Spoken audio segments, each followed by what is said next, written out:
Muito bom dia, boa tarde, boa noite. Não sabemos o horário que você vai ouvir ou assistir esse podcast. Eu sou o Jonathan Marques, mais uma vez aqui no Santo Podcast, mais um episódio ao lado de Giovanni Claudino. É sempre bom, né? Sempre bom estarmos aqui mais uma vez para aprender um pouquinho mais do Senhor. Verdade. Eu estive aí com alguma limitação na voz, como vocês acompanharam nas últimas semanas, e em específico na última semana passei por algumas necessidades. Que o pessoal não precisa chama contar. Não, mas aqui nós somos uma grande família, não somos uma grande família. Mas, enfim, estamos aqui e vai ser um tempo incrível. Vai ser uma bênção. Giovanni, você que também está numa nova rotina aí, né? Tô numa rotina, rapaz. Saí de Joinville, entre aspas, né? Saí de Joinville, mas estou trabalhando ali em Jaraguá do Sul, pertinho, mas todo dia vai e volta. Dá uma canseira. Tem dia que tu parece estar mais cansado que o normal. Mas no final dá tudo certo. No final dá tudo certo. E aqui sempre, né? O primeiro objetivo nosso é cumprir o dever do Santo Podcast. Aí, ó, que legal demais. Agradecer ao Belas Artes por ceder o espaço. A gente está aqui no estúdio do Belas, em Joinville, Santa Catarina. O nosso querido Arthur dando todo o suporte, como sempre. O maravilhoso. Arthur. Exatamente. Que inclusive é um batera lindo, tá? Não, top. Não, batera... Top. Como é que é o nome do canal lá mesmo? Eleitor de Bolsonaro, né?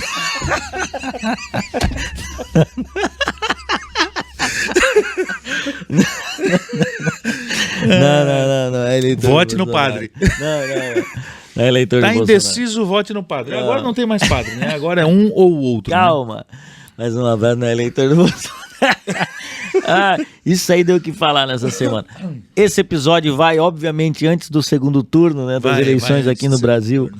Mas é uma alegria estar com vocês. Um abraço pra galera também do Bom Samaritano, sempre com a gente. A barbearia Box 91 do Marco lá. Hoje recebemos mais uma vez, já faz parte aqui, né, do Santo Podcast. Já é dono. Pronto, já é dono, exatamente. Já é dono. Vamos mandar boleto para ele. Quer ser dono, recebe boleto. Pronto, boletinho. Isso. Boa. Irmão Marcelo Vieira, mais uma vez. Eita, que alegria. Tudo bem? Pra mim é uma alegria. É bom ter você irmãos. aqui, mano. Bom demais. Aliás, nós estávamos falando do look do irmão Marcelo aí também, que tá top. Tá, né? Maravilhoso. Não, e ele tá 18 anos, tá? Não, 18 anos, tá? Isso numa sexta-feira, às 10 da noite, a mulher não deixa ele sair assim. Não deixa. Ele sempre tá com os irmãos. Não, deixa assim. Estamos aqui mais uma vez para, obviamente, né, falar das coisas do Senhor, que a gente possa, de alguma forma, ser um canal para que o Senhor possa iluminar você aí nos assuntos que a gente vai conversar. E hoje, exclusivamente e especificamente, a gente vai falar de um assunto que até quando criamos a pauta aqui para conversar sobre isso, muita gente tem muitas dúvidas em relação a isso e vai ser legal conversar com o irmão Marcelo, que pode, com a ajuda do Senhor, obviamente, esclarecer muitas dúvidas que a gente tem, que você possa ter aí em relação a esse tema, que é o tema do evangelismo, né? Do pregar, do falar, do testemunhar. Será que isso é evangelismo mesmo? O que é um evangelista? Enfim. Será que nós estamos sendo, né? Evangelistas? Será que é para todo mundo? Enfim, a gente vai discorrer bastante aprender alguma coisa sobre esse tema, exatamente. E aí eu peço para que os irmãos aí abram as Bíblias no celular ou, enfim, a Bíblia física, em Atos capítulo 4, versículo 20. Atos capítulo 4, versículo 20, que diz o seguinte... Leitor oficial Giovanni Claudino. Tu é pago para isso, Giovanni. Exatamente. Pois não podemos deixar de falar do que vimos e ouvimos. Pois não podemos deixar de falar do que vimos e ouvimos. Pegando esse versículo isoladamente, a gente pode usar para várias coisas, mas eu queria que o primeiro questionamento é pois não podemos deixar de falar do que vimos e ouvimos, irmão Marcelo, estava relacionado a que contexto aqui em Atos capítulo 4, versículo 20?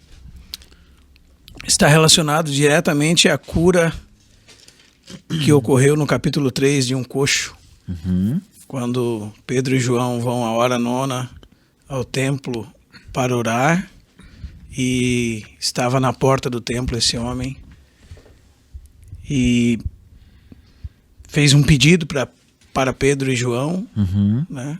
Pediu esmolas. E primeiro Pedro disse assim: olha para nós, não temos prata nem ouro, né? Sim. Mas o que temos te dou, em nome de Jesus o Nazareno, levanta-te e anda. E depois desse contexto, uma grande multidão se ajuntou à vista desse homem curado, e Pedro dá um segundo discurso a toda aquela multidão, falando de Jesus, da sua morte expiatória e da sua ressurreição. Então, nós entramos no capítulo 4, onde eles falavam ainda, e os sacerdotes, o capitão do templo e alguns saduceus estavam ressentidos porque eles estavam pregando Jesus e a ressurreição, e os prenderam Pedro e João. Esse é o contexto. E diante do Sinédrio, depois eles são inquiridos e são para não mais pregar Jesus. São libertos, porque assim, mas não prega mais. Não são libertos ainda. O nosso texto ainda está com eles ali presos, né? Sob juízo do Sinédrio, né? E seria mais ou menos uma condição, né? Eles respondem ousadamente ao Sinédrio. Então aqui pregam novamente sobre Jesus e a ressurreição. Eles pregam novamente. E o verso 19 diz assim: julgai se é justo diante de Deus ouvir-vos antes a vós outros do que a Deus. Então aqui nós temos aquele dilema quando uma ordem expressa do céu, há uma tentativa, mesmo que seja do governo, de impedi-la, né? Então, nesse momento de tensão, você pode dizer que convém obedecer a Deus do que aos homens. Né? Essa é a situação deles. Sim. Né? O próprio rei Jesus, que tinha toda a autoridade, os ordenou ir por todo mundo, pregar o evangelho a toda criatura. Esse é o contexto. Tá. Mas, na verdade, também nós podemos acrescentar o contexto do livro de Atos, né? Um resumo simples do livro de Atos é que eles são os atos do Senhor Jesus através do Espírito Santo pelas mãos dos apóstolos. E o livro de Atos é a corrente do Espírito, o começo da era da igreja, né? Esse é o livro de Atos. E é interessante já notar porque o que acontece? Quando você abre o capítulo 3, verso 12, aliás, verso 11, você vai ver o seguinte, que esse homem que foi curado, apegando-se ele a Pedro e João, todo o povo correu atônito para junto deles, no pórtico chamado de Salomão. À vista disso, Pedro dirigiu-se ao povo, dizendo: israelitas, veja, irmã, nosso amigo que está ouvindo aí, por que vos maravilhais disto? E por que fitais os olhos em nós, como se pelo nosso próprio poder ou piedade tivéssemos feito andar esse homem? E assim ele começa a pregação dele. A pregação dele já é desviar os olhos dele e apontar para o Senhor Jesus. Então, eram as mãos de Pedro, mas o poder de Jesus. Sempre é assim que funciona na igreja. É quase igual muitos de hoje em dia, né? Que ao invés de apontar para Cristo, apontam sempre para si, né? As mãos de Pedro. E é como Paulo diz em Romanos capítulo 15: eu não ousarei discorrer sobre coisa alguma, ele diz, a não ser sobre aquelas que Cristo fez por meu intermédio. Que Cristo fez por meu intermédio. Esse princípio é o princípio da igreja. são as mãos da igreja, mas o poder de Deus. E isso é bem interessante, porque sabendo disso, nós vemos que nós podemos, aliás, comparar como era a vida desses homens antes e como se tornou a vida deles após a descida do Espírito Santo sobre eles. Né? Porque antes de Jesus derramar o Espírito sobre eles, eles eram um bando de covardes. Né? E quando Jesus foi preso, diz que todos eles fugiram. Sim. Não é verdade? Então, agora eles estão diante das autoridades da sua época, pregando ousadamente em nome de Jesus, a ponto de os próprios líderes deles verem a ousadia deles e reconhecerem que eles, homens iletrados e incultos, haviam estado com Jesus. Né?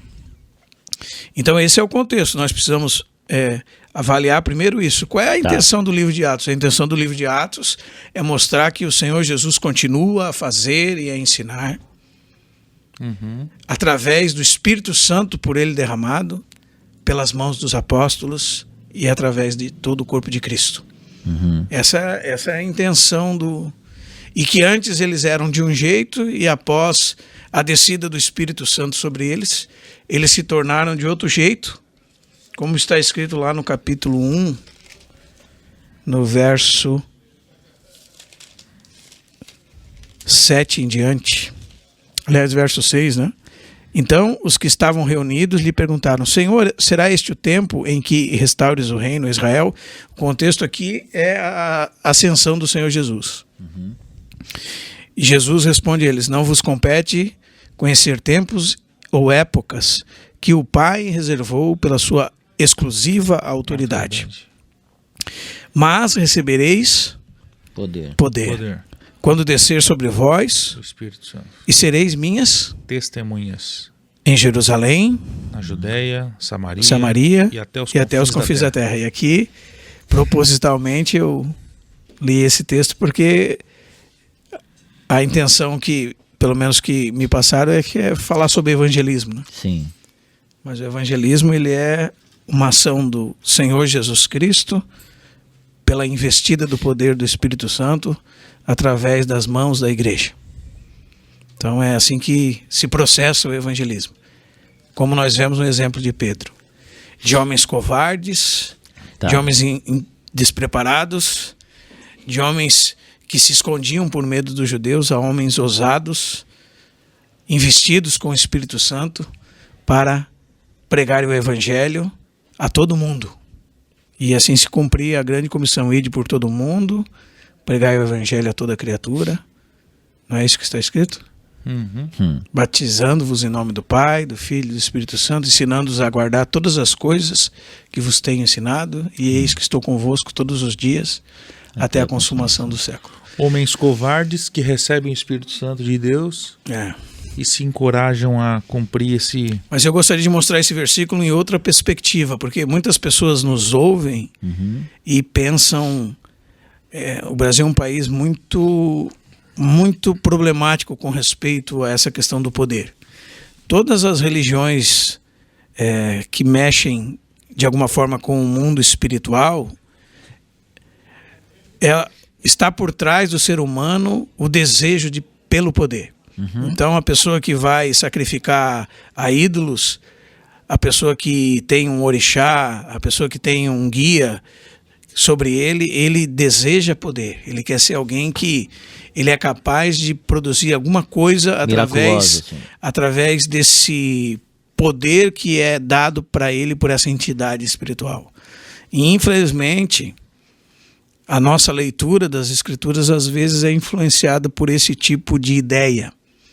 Não que não haja poder do Espírito Santo para obras milagrosas, curas e toda a sorte de coisas que são de ordem sobrenatural.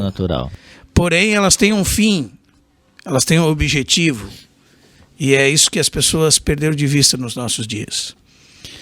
E aqui eu gostaria de mostrar para a gente um poder em outra perspectiva, porque o texto diz que eles receberiam poder quando descer sobre eles o Espírito Santo para serem minhas testemunhas. Então a palavra é mártires. Já dizia um comentarista muito antigo, ele dizia: esse é o poder para dar a vida. É o poder para entregar a própria vida até a morte por uma causa. Vê como isso tem uma grande diferença. Rapaz, já dá outro rumo. Respeito ao que nós estamos falando. Não é receber poder. Já não é mais tão vem legal dois assim. fogos, Exatamente. fogo na mão direita, fogo na mão esquerda, encostou, caiu. Né? Não é nessa linha. E sereis minhas testemunhas em Jerusalém, na Judéia, em Samaria, até os confins da terra. Aqui entra a questão do evangelismo. Por que eu digo que entra a questão do evangelismo? Porque aqui tem um princípio que, de anos já, que sempre me chama muito a atenção. Porque a ideia é uma expansão progressiva a partir de um ponto. Tá. Jerusalém, a região em torno de Jerusalém, a Judéia, Samaria e até os confins da terra. Vai crescer. É a ideia de um ponto e a expansão a partir daquele ponto. Né? Então, e isso chama muito a minha atenção, porque eu sempre questionava pessoas que dizem ter algum tipo de chamamento missionário para estar em outro lugar do mundo, o que eu não contesto se de fato Deus tenha chamado, mas que não conseguiu ganhar nem a família, nem os vizinhos, nem a cidade, nem o seu entorno, mas quer ir para o outro lado do mundo pregar o evangelho. E esse princípio às vezes nos traz às vezes não, eu acredito que seja uma grande lição para nós, né? Que nós possamos ver o evangelismo nessa mesma perspectiva, de Jerusalém até a Judéia e Samaria, até os confins da terra. Mas começa do ponto que a gente está, né? Começa com você ganhar a sua esposa, seus filhos, com você ser um homem de Deus na sua casa, com você ganhar seus parentes. Eu acho, particularmente, eu acho muito legal quando as igrejas enviam missionários para a região A, B ou C. Mas eu muito me questionei. Falei, cara, mas e por que não na nossa cidade ainda? Porque falta muita gente a ser evangelizado em Joinville, por exemplo. Acredito que se você olhar aí na cidade que você está nos ouvindo, então você pode perceber que, na minha cidade realmente tem muitas ruas que não entrou o evangelho ainda. Mas será que não... aí fica uma pergunta aqui também, né? Será que a igreja brasileira tem a compreensão do que é, de fato, o evangelismo nessa questão não de... Porque o que eu percebo, vamos ver se eu consigo deixar mais claro assim, algumas pessoas terceirizam, né? Sim, contratam. Esse cara a gente vai enviar lá até os confins da terra, né? Vamos enviar lá até os confins da terra, mas aqui na Judéia a gente deixa aqui o negócio acontecer, tem a congregação que está aqui e tal, precisa lançar alguém para lá que está fazendo isso, né? Será que a igreja consegue perceber que isso é mais amplo, por exemplo, do que enviar uma pessoa e quem sabe sustentar essa pessoa lá e como se fosse um dever cumprido? Não, o grupo de irmãos aqui já estão financiando uma pessoa lá. Eu percebo que tem muito disso e aí acaba se perdendo essa questão do evangelismo no trabalho, em casa, sendo mais prático aqui, né? No trabalho, em casa, não ganha família, mas está sustentando o cara para ganhar o pessoal lá na Angola, né? E como que tu vê isso, irmão, em relação a essa percepção da igreja do evangelismo? Eu penso que a igreja nos nossos dias, ela entende evangelizar como adquirir adeptos para os seus movimentos evangélicos. Então, eu tenho um grupo com os quais eu me encontro e eu preciso que esse grupo cresça em número. E eu vou trabalhar em prol disso. Né? Então, e a pretexto de ser algum tipo de chamamento para o reino dos céus. nós estamos vivendo num momento muito difícil no que corresponde ao evangelismo, por conta dessa influência do pragmatismo. O pragmatismo, o que é? O pragmatismo é, se uma coisa funciona, ela é aprovada para ser feita. Isso é o pragmatismo. Então, se atingir o objetivo. Funciona, tá certo. Então nós devemos fazer, porque funciona. Tá. E hoje se criou métodos de evangelismo, entre aspas, para que os grupos cristãos eles cresçam em número. E eu não vou citar nenhum tipo de modelo em particular, mas existem muitos nos nossos dias, de muitos tipos diferentes. E são métodos de evangelismo, entre aspas, para que os grupos cresçam. E, às vezes, a gente tem sido influenciado até mesmo pelo marketing e pela propaganda dos nossos dias, né, que faz, vamos dizer assim, da igreja quase que uma empresa, de os irmãos seus funcionários, e aqueles que são adeptos são os clientes. E há certa competição entre um funcionário e outro para ver quem mais produz nesse sentido, né? Então, existem movimentos cristãos que realmente eles instigam a competição entre os seus associados para ver quem mais loucura, adquire adeptos. Infelizmente, isso é uma coisa difícil, não existe maneira fácil de dizer, né? Mas é uma coisa que acontece. Então, o Giovanni chega na congregação dele com o grupo das pessoas que ele ganhou vestidas de amarelo. O Jonathan chega com o grupo das pessoas que ele ganhou vestidas de azul.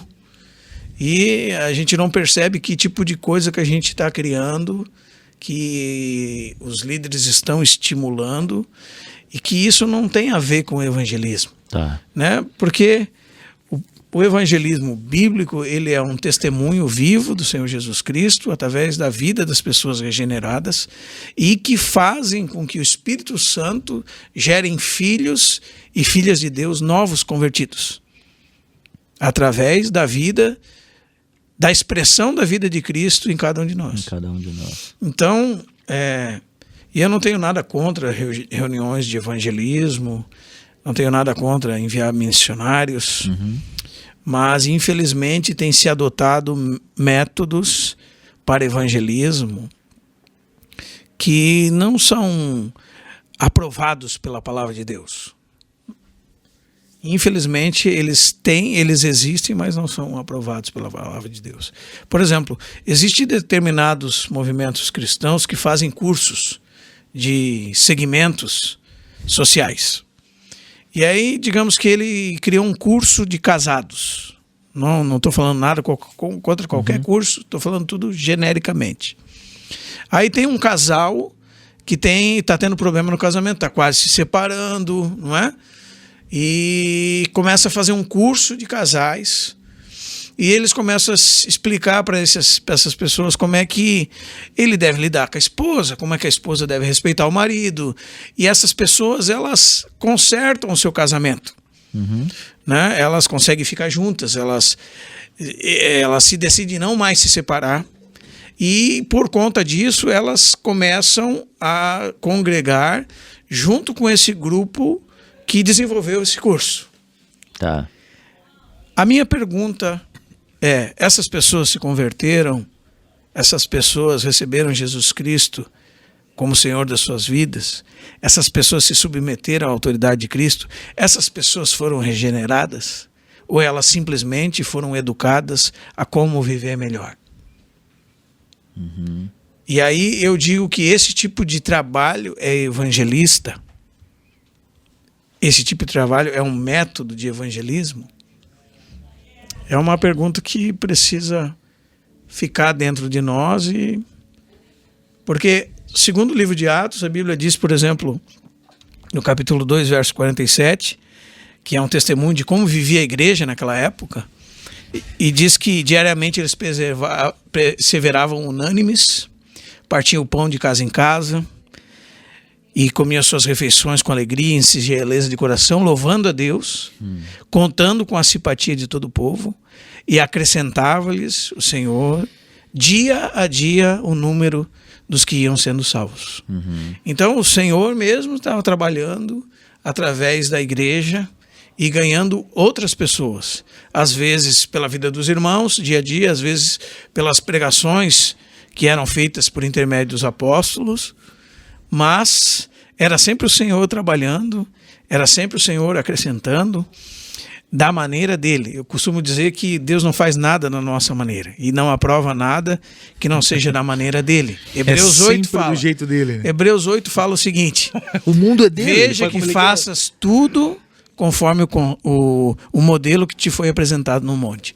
Então Moisés não tinha autorização para fazer nada que surgisse no coração dele uma ideia inovadora. Talvez Moisés, a Bíblia diz que era instruído em toda a ciência dos egípcios e era poderoso em palavras e obras, como está no discurso de Estevão, mas ainda sendo um grande líder, não é? Alguém treinado para governar, no que concernia a casa de Deus, a ordem para ele foi: veja que faças tudo conforme o modelo que te foi demonstrado no monte.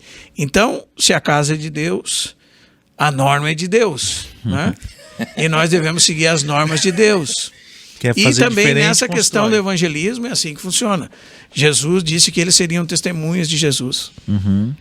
Jesus disse que eles seriam investidos da capacidade que eles precisariam, como foi investidos os artífices para embelezar a casa de Deus no livro de Êxodo, não é? Que foram investidos pelo Espírito Santo de capacidade para produzir essa obra. Então assim também os apóstolos foram investidos dessa capacidade e através deles eram operados curas, milagres, maravilhas, mas todas essas tinham um fim. Qual era? A propagação da mensagem de Jesus Cristo. Quem fez essa obra na vida do coxo foi Jesus Cristo. Sim. Vocês não têm que olhar para nós como se nosso próprio poder e piedade nós tenhamos feito alguma coisa a esse homem. Quem fez foi Jesus. E vocês devem olhar para Jesus. Quem é Jesus? Jesus, ele diz, o Deus de Abraão, Isaque e Jacó, o Deus de nossos pais, glorificou o seu servo Jesus, a quem vós matastes, diz o texto. Traístes e negastes perante Pilatos, quando esse estava decidido a soltá-lo. Verso 14 do capítulo 3. Vós, porém, negastes, esse é o Jesus que ele está pregando, o santo e o justo, e pediste que vos concedestes um homicida. Ele diz, de Sarte matastes o autor da vida, a quem Deus ressuscitou dentre os mortos, do qual nós somos testemunhas. Pela fé no nome de Jesus é que esse mesmo nome fortaleceu este homem, que agora vedes e reconheceis. Sim, a fé que vem por intermédio de Jesus deu a este perfeita saúde na presença de todos. Veja, e agora, irmãos, eu sei que fizestes por ignorância, como também as vossas autoridades, mas Deus assim cumpriu o que antes anunciara por boca de todos os profetas. O quê? Que Jesus, Cristo, havia de padecer.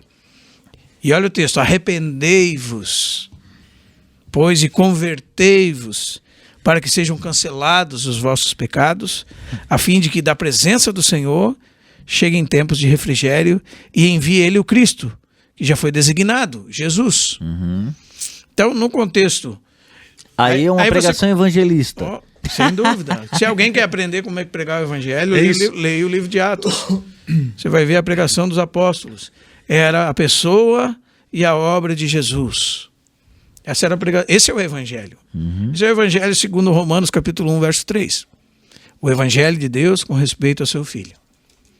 A quem, ele disse, o qual, segundo a carne, é da linhagem de Davi, é o Cristo que eles esperavam, da linhagem de Davi, o descendente de Davi.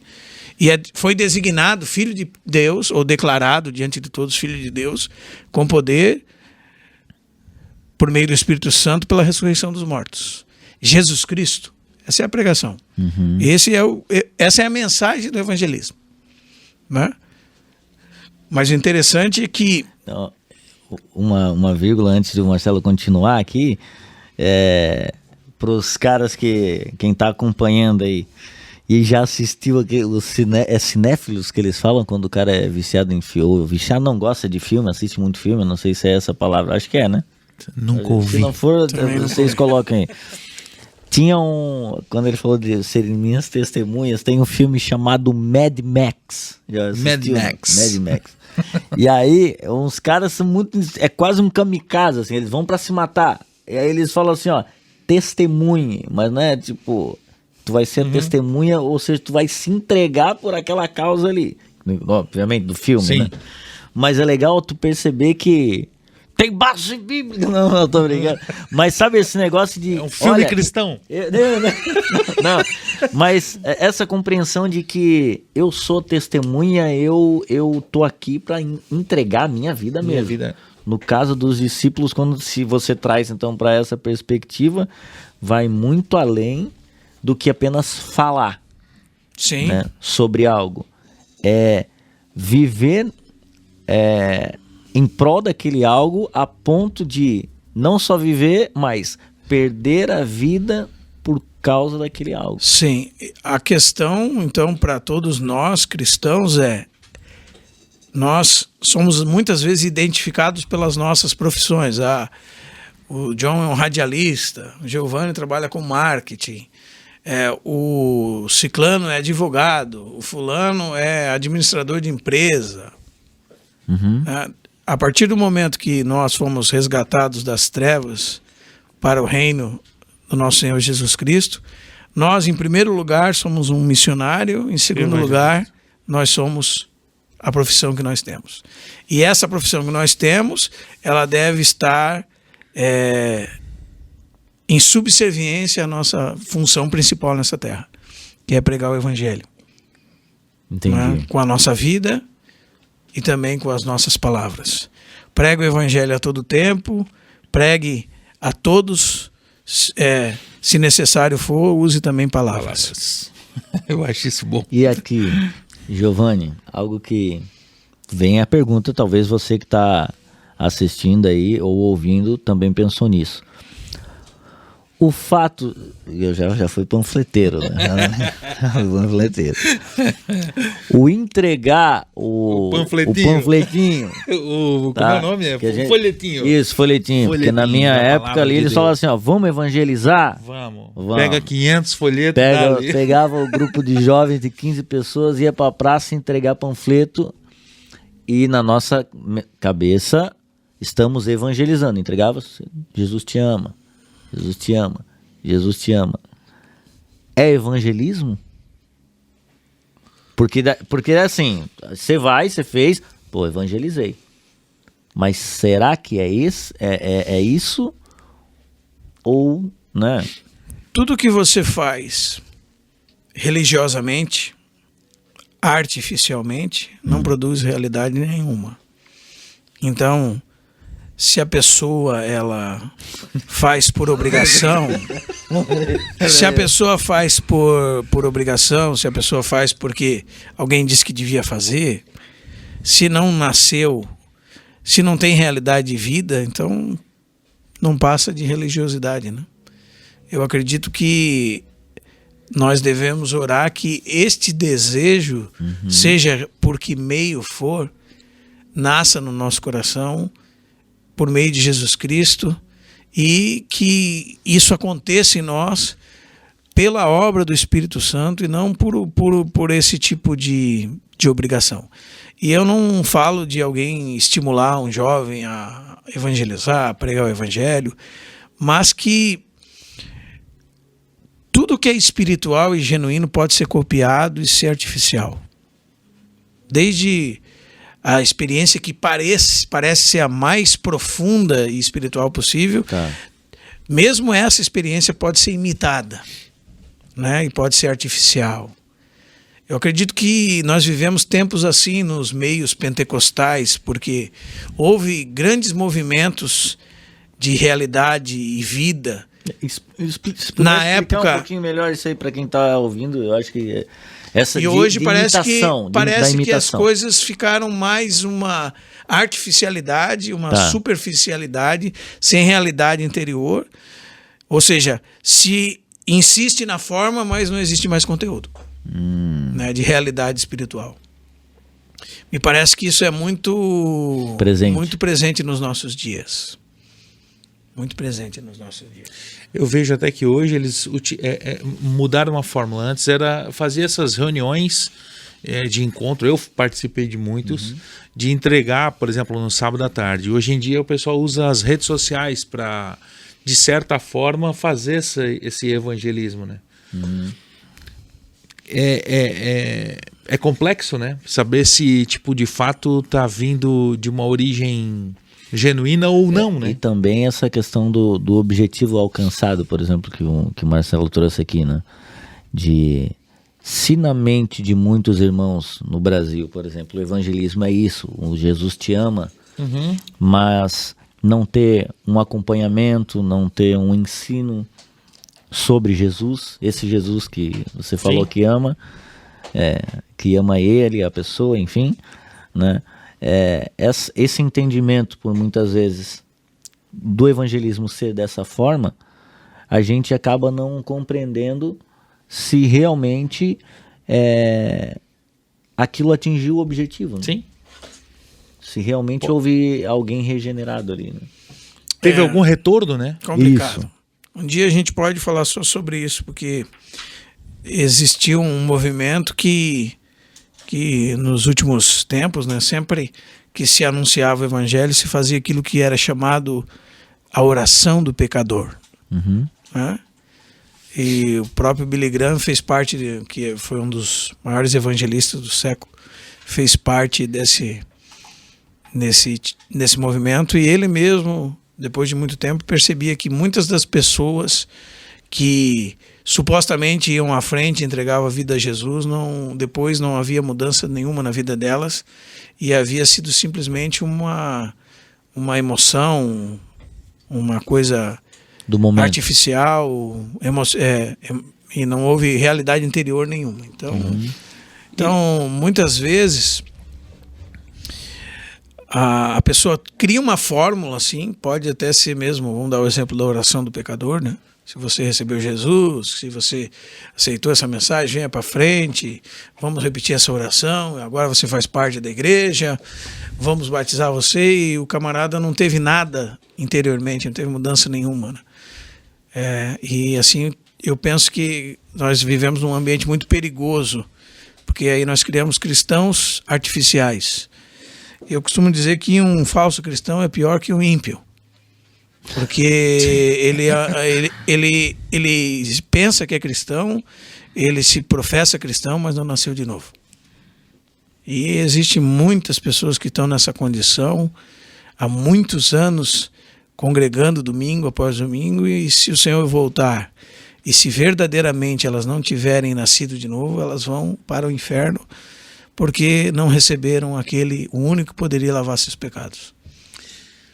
É a famosa religiosidade, né? Porque, na verdade, por exemplo, em tudo isso, o evangelista não pode ser nem o cara que só entrega o folheto, nem o cara que só diz o Jesus te ama, nem o cara que vai para a rede social e faz um vídeo, mas para o cara que vive aquilo dali. Eu preciso olhar para alguém, ou eu preciso que alguém me olhe como, de fato, um evangelista, né? Um outro ponto sobre testemunho, né? Não podemos deixar de falar do que vimos e ouvimos.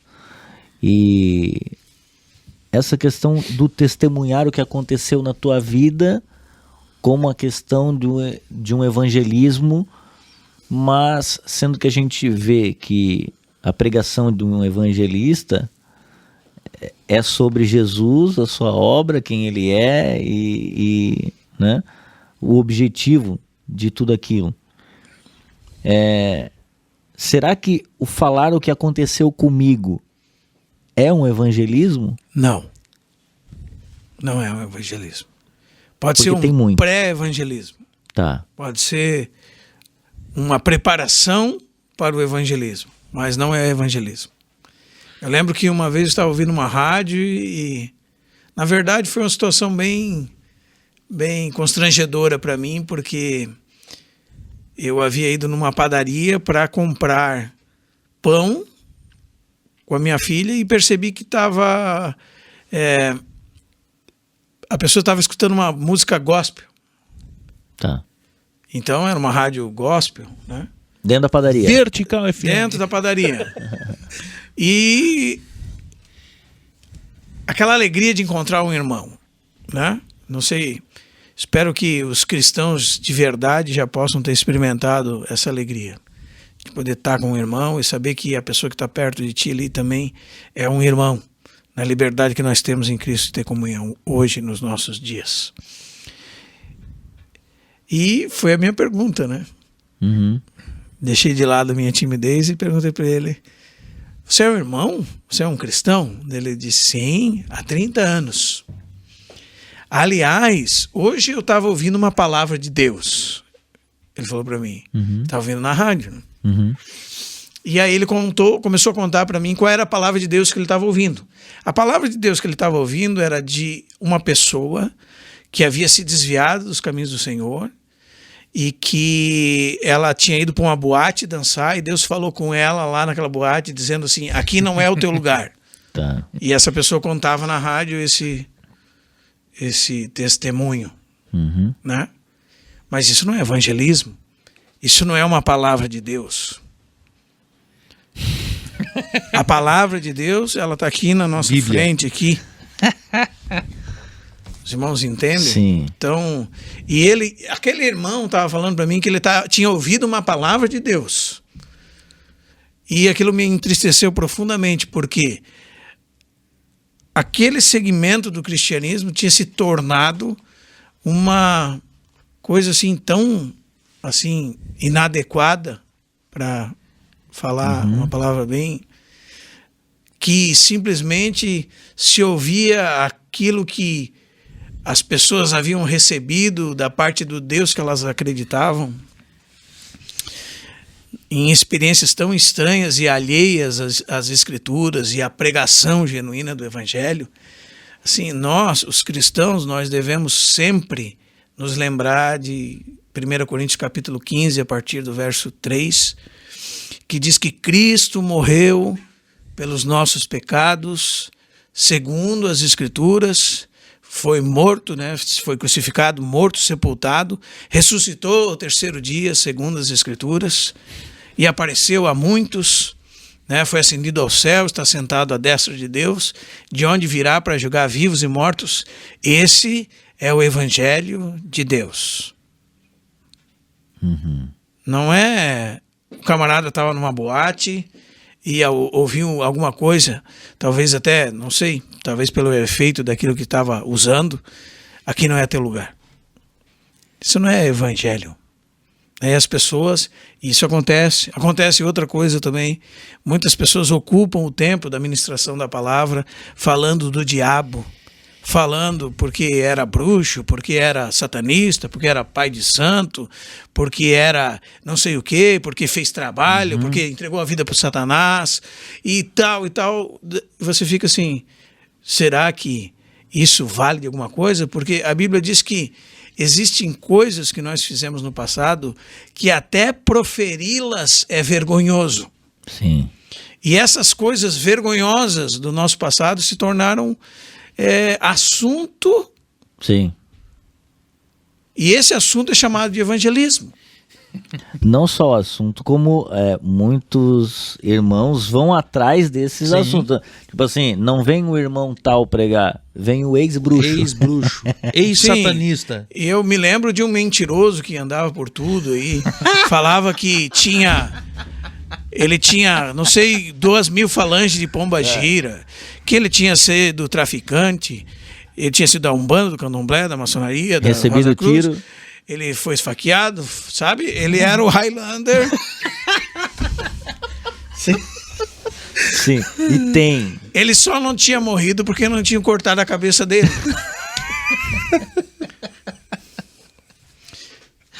Que daí não ia ter como, né? Não teria aí como. ia ter Não é, como. irmão? Então, assim... Gente. E as pessoas entregavam a fitinha pra ti, e esse é o ex-bruxo, olha o que ele pregou. Não, ele não pregou. Na pregação dele não teve evangelho. Não teve Jesus. Não, teve uma palhaçada, né? Alguns lugares desses parece que mais são um circo, né? A banda toca e com todo o respeito, né, aos nossos irmãos, mas a banda toca e o palhaço entra para fazer a alegria do povo, né? Porque Sim. isso não tem nada a ver com Jesus, não tem nada a ver com as Escrituras, não tem nada a ver com a palavra de Deus. E no final bota um remendo ali para tentar colar toda a história dele com o que... Eu sei que pessoas Jesus estão fez. lembrando, por exemplo, do que a mulher samaritana fez, né, do que o endemoniado gadareno fez. Ele queria seguir Jesus e Jesus disse para ele, né, vai, fica com os teus da tua casa, conta todas as coisas que Jesus fez na tua vida e como teve compaixão de ti. Irmão, mas pense no que Jesus está falando, né? O Senhor da glória, Deus encarnado diante de aquele homem, libertou a vida dele, salvou a vida dele, regenerou ele e disse para ele voltar para a casa dele e dizer o quê? Eu estava perdido, fui achado. Eu encontrei o autor da vida. Jesus Cristo, Senhor. Os irmãos, isso aí eu estou pregando a palavra. Eu estou anunciando a boa nova. Chegou a salvação. Os meus olhos viram o Salvador. Sim. Isso é Ele evangelismo. não voltou para casa dizendo assim, quando o demônio me pegou na segunda vez, então ele me jogou na parede, depois ele me deixou pelado, depois ele me jogou no mar, depois ele tentou arrancar minha vida. Não era esse o assunto dele. Ele falou de Jesus. Faz o que Jesus, fala do que Jesus fez na tua vida e como teve compaixão de ti. Né? É isso que Paulo está falando para nós em 1 Coríntios 15. Nós devemos lembrar, sim, dos nossos pecados, mas que Cristo morreu pelos nossos pecados. Amém. E a lembrança dos nossos pecados, muitas vezes eu, com pesar, falo, muitas vezes a gente escuta essas pessoas falando e, infelizmente, elas estão se gabando da sua vida pregressa. Raramente você vê uma pessoa dessa em profunda tristeza pela lembrança de todo o mal que causou. Aí é um ponto importante. Porque é isso que o Evangelho traz. Uma tristeza, segundo Deus, que gera arrependimento para a salvação. E esse teatro faz com que o evangelismo se perca, né? Porque o que deveria... Porque, por exemplo, esses caras que tiveram um passado terrível, se eles viessem dizendo o que Jesus fez, teria muito mais utilidade. Pregando Cristo, né? Pregando Cristo, porque eles voltariam pregando Cristo, não pregando a vida pecaminosa que tinham antes de conhecer Cristo, se é que conheceram Cristo. E aí... Porque às vezes encontraram um novo negócio. Às vezes encontraram uma nova maneira de arrecadar recursos. Não é? Porque claramente uma pessoa dessa é um mentiroso. Né? E pessoas que têm a capacidade de refletir através daquilo que Deus deu para elas mesmo e olhar para uma situação dessa, vai perceber que essas pessoas são incoerentes até mesmo pela lógica. Esse que eu citei não tinha nem tempo de vida para ser tudo aquilo que ele dizia que era. Que coisa. Ia faltar nascimento para ele. Ele me lembrou aquele homem que fala no YouTube aí que com 12 anos ele era professor de não sei o que, falava não sei quantas línguas com 12 anos. Uma máquina. Não. HD externo.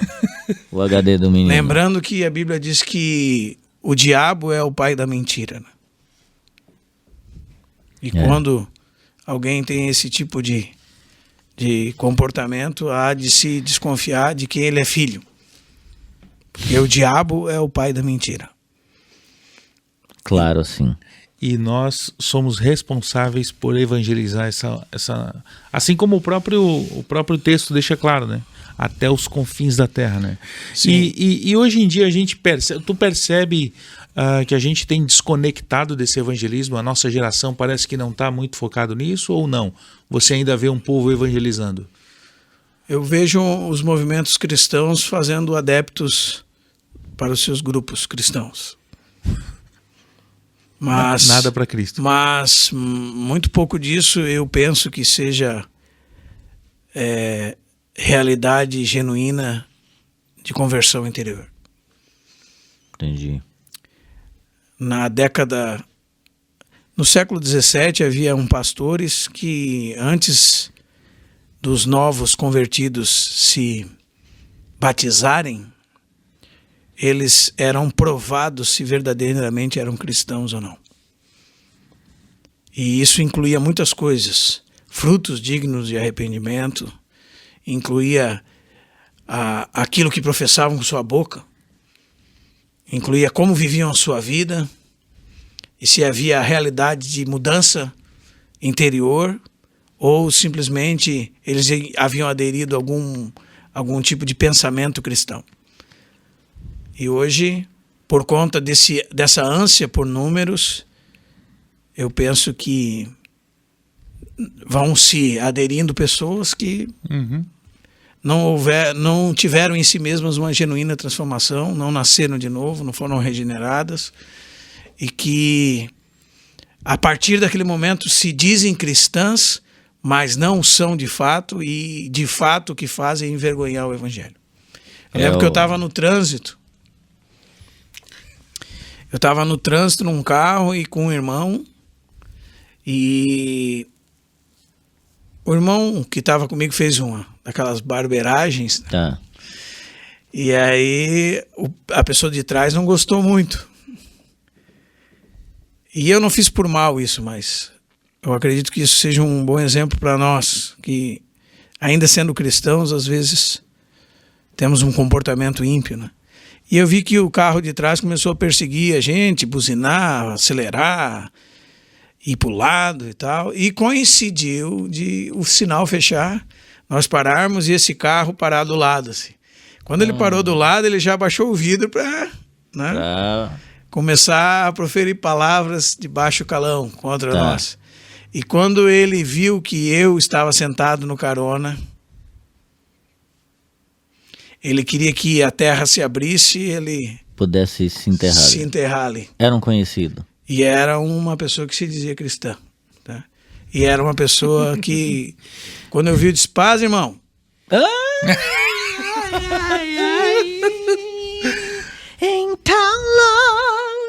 Cara. Não que um cristão não possa se exceder. Sim, sim. Mas a grande realidade é que as pessoas são cristãos de domingo, né? E é esse tipo de conversão psicológica, né, que Paulo também fala lá em 1 Coríntios 15, que é crer em vão, que é a semente que caiu à beira do caminho, a semente que caiu em solo rochoso, e diz o texto assim que não tinha raiz em si mesmo, e porque não tinha raiz, que é a vida interior, secou. Né? De pronto recebeu a palavra, mas porque não tinha raiz em si mesmo, secou. Então esse tipo de conversão psicológica, ele é um tipo de conversão que é o motivo porque tantas pessoas dizem assim: eu vou ser crente igual essa turma de crente que está por aí, então eu prefiro ficar no mundo, tomar minha cerveja. Você que está me ouvindo que fala isso, eu prefiro ficar no mundo, tomar minha cerveja, porque se for para ser crente igual esse pessoal aí, eu prefiro ir para o inferno. Sim. Nesse sentido, se você está fazendo menção do mau testemunho, você está certo, nesse sentido. Mas você está errado porque continua tendo um problema a ser resolvido na sua alma, que é entregar sua vida a Jesus, reconhecer seus pecados, receber nova vida em Cristo, ser regenerado, ser transportado das trevas para a luz, e não haverá desculpa para você dizer assim: eu não fui convertido porque os cristãos me deram mau testemunho. A Bíblia diz que cada um dará contas de si mesmo a Deus. Então, se o nome de Deus é blasfemado por conta dessas pessoas, isso não vai ser justificativa para você escapar daquilo que virá sobre você caso você não se arrependa e conheça o Senhor Jesus e nasça de novo. Então, todo cristão, um evangelista, essa frase, ela é correta ou não? sim e não. Pronto. Porque Que é só para deixar você um pouco mais Confuso. claro, pra ficar claro para ti. primeiro confunde para depois Isso, ajudar. Isso. Por que não? Sim, por que não? Mas vamos começar por que não? Todo cristão é um evangelista. Porque existe na Escritura um dom dado por Deus a certos indivíduos que têm uma habilidade e uma capacidade para exercer esse dom e que, por conta disso, muitas pessoas são ganhas através da vida deles. Então, nesse sentido, nem Não é todo todo cristão é um evangelista. Entendi. No outro sentido, que todo cristão é evangelista, é que todo cristão tem a função de anunciar a boa nova da salvação no nome do Filho de Deus, o Senhor Jesus Cristo, como está em Atos capítulo 4, verso 12, que não há salvação em nenhum outro nome, porque abaixo do céu não existe nenhum outro nome dado entre os homens, pelo qual devam ser salvos. pelo qual importa que sejamos salvos.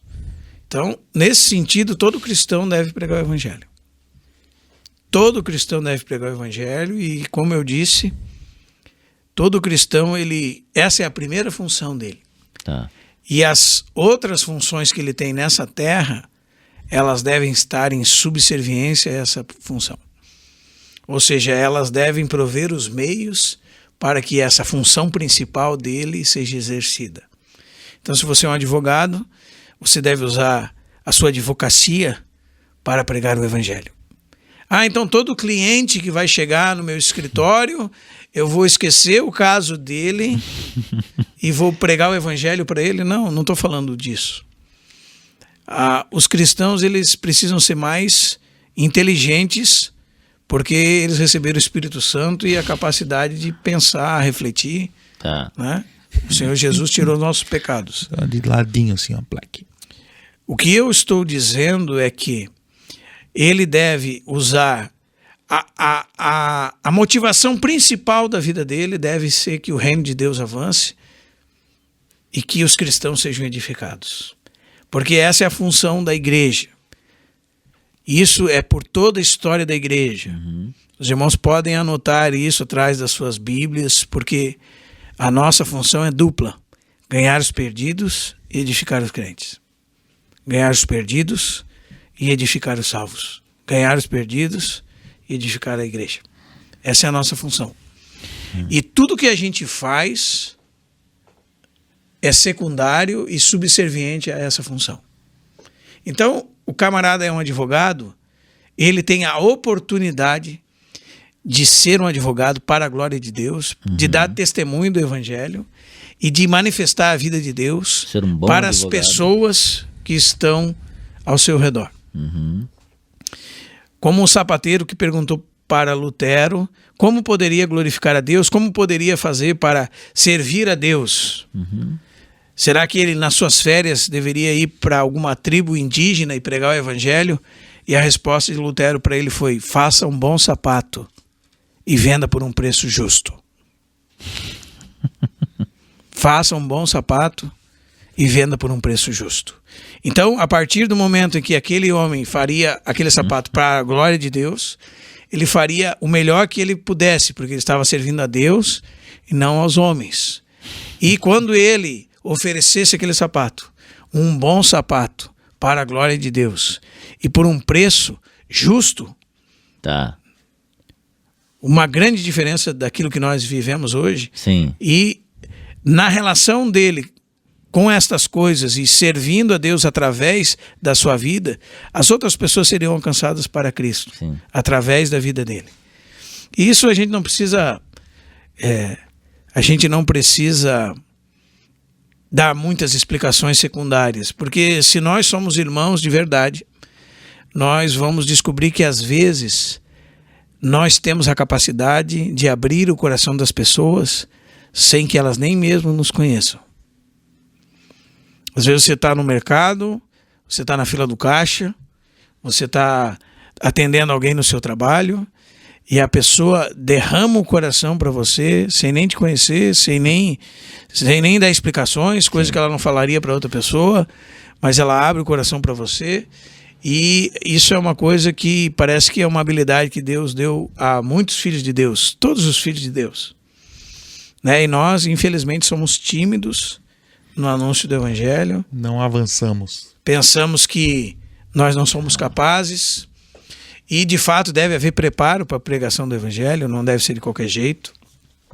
Sim. Não deve ser como as pessoas pensam e como muitos fazem hoje. Não, você deve se preparar, você deve pregar o Evangelho como ele é, senão você está pregando um outro Evangelho. Você deve pegar Jesus como ele é, senão você está pregando outro Jesus. Você deve anunciar a Boa Nova como ela de fato é, porque senão você está denegrindo a imagem de Deus. Você não está representando a Deus como você deveria. Pega essa chave. Mas, e eu acredito que vale estimular os irmãos, né? Porque muitos são tímidos. Para encorajar os irmãos agora. Eu gostaria de encorajar os irmãos e desencorajar os que são metidos. Porque assim, irmão... O atribulado larga a mão. Existe uma coisa assim... Eu vou dar um testemunho. Tá. Um irmão chinês, que ele morreu com 106 anos. Ele serviu o Senhor desde os seus 15 anos. Então os irmãos podem fazer a conta. Ele serviu o Senhor, morreu, se não me engano, com 107 anos, então ele serviu o Senhor 92 anos, não. Não, quanto ele com 15 anos ele se converteu. E morreu com 85 dá 100. Então 92 anos ele serviu a Deus. Né?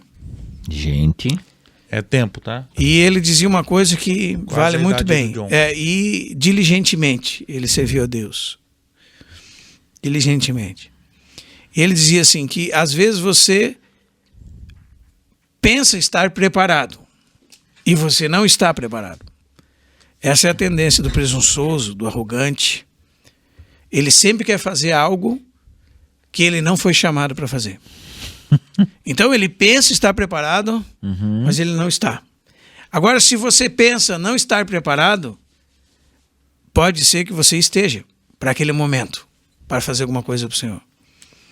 Então, esse sentimento de não estar preparado, ele deve ser observado à luz de Deus, porque normalmente aquele que pensa não estar preparado, para aquele momento pode estar preparado. Mas, normalmente, aquele que pensa que pode, ele não deveria estar fazendo. Né? O camarada pensa que pode pregar. Né? Ele ficou impressionado com um homem que é um ministro da palavra, um pregador do evangelho. Diz, eu vou ser um pregador do evangelho. Ele estava no quarto dele e recebeu uma chave. Recebeu uma chave. Uma vez uma epístola e ele pensa que ele é um especialista naquela epístola que ele leu e ele sai, né, cheio de presunções. Provavelmente ele devia de ficar quietinho, de boca fechada. Agora, normalmente aquelas pessoas que Deus chama, elas têm uma sensação de incapacidade. Elas têm uma sensação de tremer os joelhos. E não é medo de público, é uma coisa que é o temor que é devido ao Senhor Jesus. Elas tremem as suas canelas ao falar da palavra de Deus. Elas falam da palavra de Deus com temor e tremor. Como diz Paulo, que era um grande homem de Deus, mas diz que sempre que estava entre os irmãos, estava em temor e tremor. Né? Então, se você pensa estar preparado, pode ser que você não esteja preparado. Se você pensa não estar preparado, pode ser que para aquela ocasião em si você esteja preparado. Porque o crente, como dizia um amado irmão lá do Espírito Santo de Cariacica, ele dizia, preparado nunca, preparando sempre. A vida cristã é assim, preparado nunca, né? Se preparando preparando sempre. Então, assim, esse tipo de cristão é o cristão que pode ser usado por Deus, porque ele reconhece suas dificuldades, suas fraquezas, sua incapacidade e sabe que toda suficiência vem de Deus. Se você pensa ser um pregador da palavra e você estufa o seu peito e você fala com presunção as coisas de Deus, como alguém que está inflado como um balão, o Senhor tenha misericórdia da sua vida, porque você deveria estar tremendo, porque nós estamos falando da palavra do Deus vivo, né? E nós devemos observar isso e nos estar em reverência diante do Senhor. Mas o meu encorajamento para os irmãos é que Deus não nos dê um espírito de medo. Paulo fala em 2 Timóteo, capítulo 1, ele diz assim: havia uma fé sincera em Timóteo, e 3 características tem em Timóteo. Ele era um jovem, ele era doente e era um homem tímido. Ele era doente? Sim, havia constantes enfermidades na vida dele, como diz o capítulo 6 de 1 Timóteo. Timóteo, tô contigo, tá, Timóteo?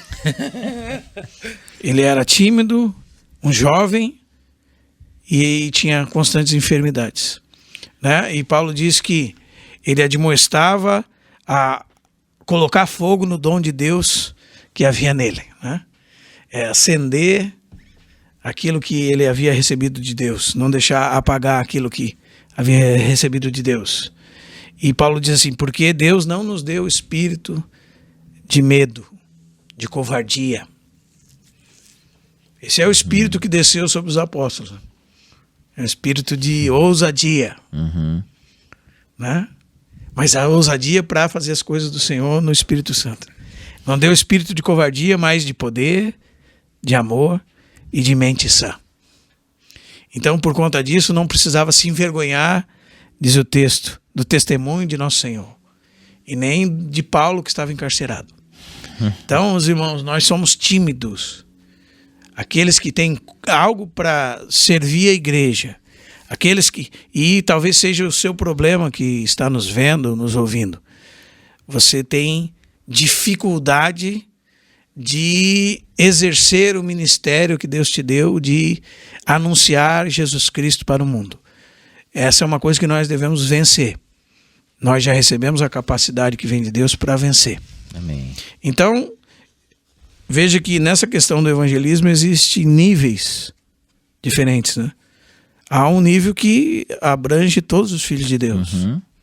Mas há aqueles que foram chamados por Deus com uma vocação especial e têm mais capacidade e mais habilidades nessa área.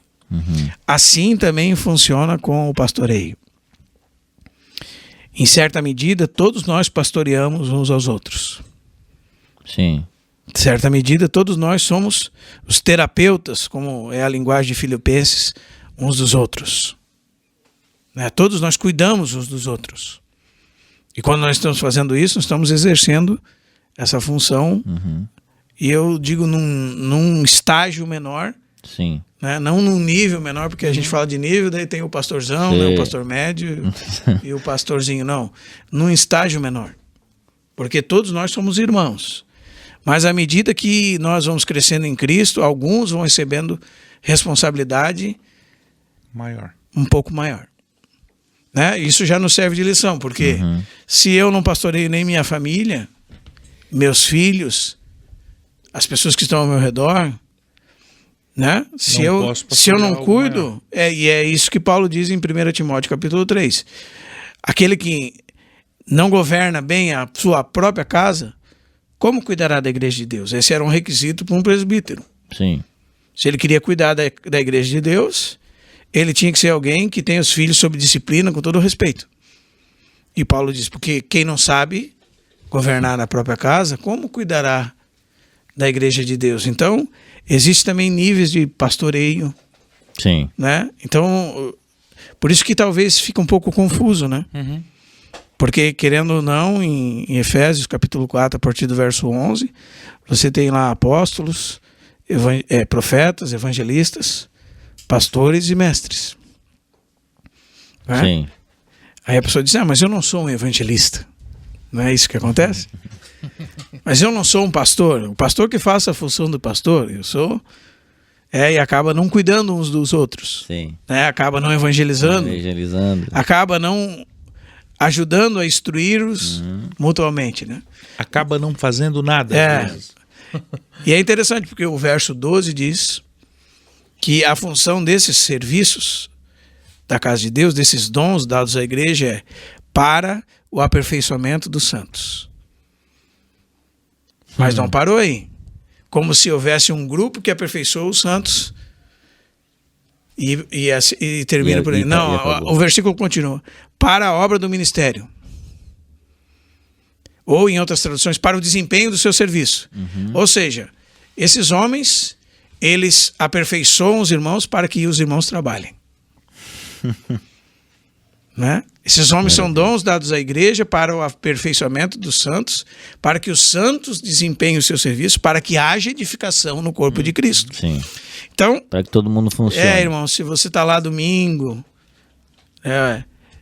após domingo, ouvindo alguém pregar e você não funciona, não faz nada, então não está havendo aperfeiçoamento dos santos para o desempenho do seu serviço. Porque o aperfeiçoamento dos santos é para o desempenho do serviço, para que haja edificação no corpo de Cristo. E aí acontece o contrário do que vem no próximo verso, que é para que não mais sejamos como meninos. Por quê? Porque há serviço dos dons dados à igreja, aperfeiçoando a igreja, para que a igreja funcione. Há um crescimento. Sendo assim, ela cresce e já não é mais como um menino. O menino é agitado pelo vento, levado ao redor por todo o vento de doutrina. Tem uma campanha lá agora. O profeta veio lá de Israel. Não sei o que lá, tá lá. Vamos lá ver o irmão lá. E o fulano de tal. É o grande apóstolo do não sei o que lá. E os meninos estão de um lado para o outro, levado ao redor por todo o vento de doutrina nova. Essa é uma visão nova. Essa é uma visão de uma igreja nova. Esse é o ambiente, infelizmente, que nós vivemos. De pessoas que não cresceram em Cristo e que, se acontece uma coisa... E ainda se você quer ficar no Evangelho conforme os moldes do Novo Testamento, aí você está fora da visão. Está fora da visão da igreja, irmão. A visão da igreja é nova. Deus nos deu uma visão. Deus te deu uma visão, irmão. Deus deu uma visão para você de como vai ser a casa dele. Imagina se eu fosse na sua casa e fizesse uma bagunça lá, mudasse os móveis de lugar, botasse a geladeira no quarto, né? Pegasse a sua cama e botasse na sala. Deus te deu uma visão nova para a igreja dele? Não, a única coisa que é a visão é a visão de Cristo para o corpo de Cristo. A velha e viva e antiga palavra de Deus. Amém. Amém? Então, eu penso que quando nós estamos funcionando no corpo de Cristo, em todos esses estágios, vamos dizer assim, Sim. Então há genuína edificação. O Senhor acrescenta dia após dia os que vão sendo salvos.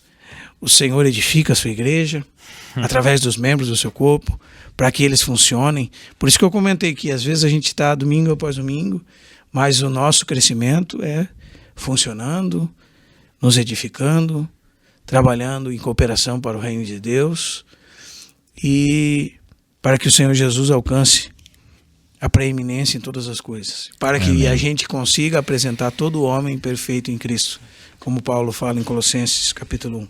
Amém. Está aí uma grande responsabilidade, né? Estar funcionando, né? Estar verdade. funcionando. E isso nos traz uma palavra de equilíbrio só, irmãos, porque, por um lado, existe um ativismo religioso, onde se quer angariar números e a todo custo, até mesmo negociando o genuíno evangelho e funcionando fora dos moldes descritos na palavra de Deus. Por um lado existe isso. Por outro, existe uma inatividade, uma paralisação né? E às vezes um por culpa do outro. Não quero ser igual tu não faz nada, né? Eu lembro que uma vez encontrei uma pessoa que eu amava muito, conhecido meu, e ele estava num movimento que era muito ativista, né? Ele tinha que ir, cada mês ele tinha que levar uma galera, senão... Quase um Rinodê. E daí eu lembro que encontrei ele 7 horas da manhã entregando folheto na rua e falando para Jesus, mas ele mesmo parecia uma pessoa assim, desequilibrada. Assim, o semblante dele era um semblante assim, de alguém que parecia que não tinha dormido. Sabe, era uma coisa assim muito estranha. Mas ele estava ali falando de Jesus. Se alguém olhasse para o rosto dele, ia dizer assim, esse Jesus que tu tá falando aí não resolveu nem a tua dificuldade, irmão. Sabe, vender produto ruim, parece. Sim. Que não resolve o problema. É aquela pessoa fora do peso passando uma receita para ti de como ter uma vida saudável. Mas por quê? Porque ele estava no movimento de ativismo. Tem que ganhar. Almas, ganhar. Mas aí a gente vai produzindo, sei lá, outra coisa que não é ovelha. Porque aí é todo custo, né? Vamos fazer um churrasco para levar os caras. Vamos fazer um encontro de não sei o que lá. Vamos fazer um movimento que a turma gosta. Ou vamos usar algum artifício que o pessoal gosta de estar junto. Não é? Aí a pessoa, se me chamar para comer uma carninha, tamo lá. Todo dia. Tamo lá. Meu WhatsApp é tal. Pode me chamar. Sabe? E não pode me chamar não, que eu não vou. Eu preciso não ir. Né, irmão? Mas os irmãos entendem, é um ativismo, então se tenta fazer de tudo quanto é jeito, uma maneira de ganhar as pessoas. Mas será que as pessoas estão sendo convertidas? Será que está tendo um novo nascimento? Né? Será que o Brasil está mesmo na condição que está e os 80 e poucos % de cristãos são nascidos de novo? Sim. Né? Ou é só um ativismo? Tá. Não são. Né? Por outro lado, daí, não, mas essa turma aí, então eu não vou fazer nada. Não, a gente tem que pregar o evangelho, a gente tem que pregar a todas as pessoas que estão perto de nós, e o Senhor coloca pessoas diariamente conosco, perto de nós, e as pessoas precisam de Jesus. As pessoas estão indo para o inferno, e se elas morrerem sem Cristo, elas vão para o inferno. Elas perderam a sua oportunidade. E elas passaram pelas nossas vidas e passaram pelas nossas vidas sem ouvir nada. Literalmente passaram. Então nós devemos funcionar. Os irmãos entendem, irmãos? Uma vez eu ouvi um pregador que simplesmente ele se arrependia muito de uma pessoa que passou pela vida dele, embarcou numa moto e morreu num acidente. Naquele dia. Então aquela pessoa, ele não teve mais oportunidade de falar de Jesus para ela. Isso pode já ter acontecido com algum irmão, irmã que, né, já aconteceu comigo, né, de um jovem perder sua vida tragicamente, e ele teve várias vezes sentado na minha mesa, e quando veio a notícia da morte dele, eu fiquei extremamente frustrado por vários dias, porque ainda que eu tenha falado do Senhor para ele, mas não foi o suficiente. E não tinha mais oportunidade. Eu nunca mais iria vê-lo. Literalmente, porque ele tinha morrido sem Cristo. Os irmãos entendem? Então, literalmente, se eu nasci de novo e tenho o Senhor, eu nunca mais iria vê-lo. Nunca mais irei vê-lo. Então, eu perdi a oportunidade de falar de Jesus Cristo para ele. E durante diversas semanas fiquei muito triste pela morte dele. Porque sempre pensava, em outro momento, em um outro lugar, eu vou ter a oportunidade de falar com ele.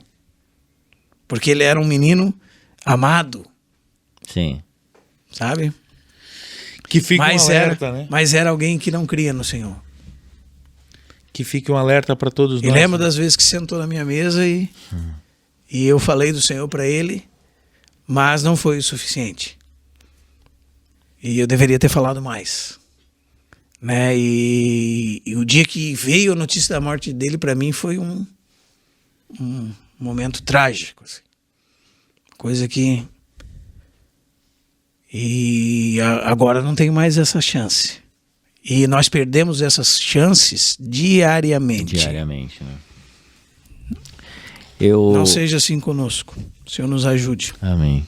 Nos dê ousadia. Eu tenho a plena convicção, Giovanni, que a conversa de hoje, esse momento que tivemos aqui, serviu para encorajar você, serviu para mim encorajar, saio daqui muito edificado.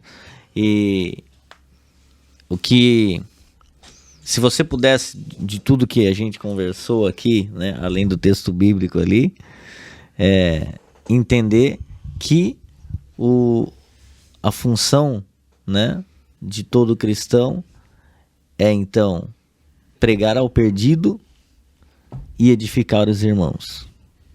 Se isso internalizar, se o Senhor iluminar você e conseguir compreender isso, eu tenho certeza que vai ser de grande valia para nós e para o Senhor, com certeza também, usar a sua vida para que possa pregar o Evangelho de Cristo Jesus. Quero agradecer mais uma vez o irmão Marcelo aqui, mais uma vez topando estar com a gente. A próxima com mais tempo, se Deus quiser. Exatamente. Né? Aqui já pode pedir música, mais preparação. Agradecer ao Arthur que esteve com a gente até agora também. Giovanni Claudino, mais muito uma vez. Muito obrigado, Arthur, por tolerar-nos. É verdade. E que você possa continuar acompanhando o Santo Podcast. Lembrando que hoje à tarde já sai o primeiro corte desse podcast aqui. Compartilhe com as pessoas aí que o Senhor já colocou na sua mente, para que possa ser edificado através dessa mensagem. Que Deus abençoe e até a próxima. E não esqueça de se inscrever lá no nosso canal, verdade, né? O Santo Podcast. Que Deus te abençoe. A paz.